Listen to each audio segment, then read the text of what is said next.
Hey everyone, welcome back to Free AI Tools.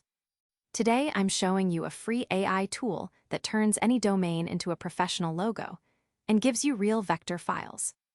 It's called the NamesLink Logo Generator. What makes it different? It generates real SVG logos, infinitely scalable, no watermarks, ready in seconds. And because it's run by an ICANN-accredited registrar, every result comes with a polished, ready-to-ship brand kit. Let me show you how it works. Just type your domain or any keyword to get started. I'll enter google.com. And right away, you get 3 logo variations, each with a different style and color palette. Want a specific symbol? Add a quick description like rocket, mountain, or abstract waves. Hit generate, and a fresh batch appears in just a few seconds. Now I've got new logos featuring rocket icons in different layouts and colors. Click any logo to open the full editor.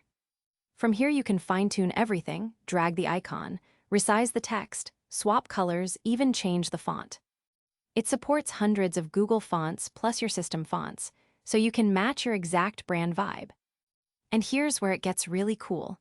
Every logo automatically generates a complete brand kit. You get a design specification sheet, a domain for sale page, a website preview, social share images, and even a business card mockup. When you're happy with the result, download the full package as a single zip file. Inside you'll find SVG and PNG versions of the logo, a favicon, and every mockup as an editable SVG file. There's even a Chrome extension that lets you generate a logo for any website while you browse. It's completely free, no watermarks, no sign-up walls. Smash that like button, subscribe for more free AI tools, and I'll see you in the next one.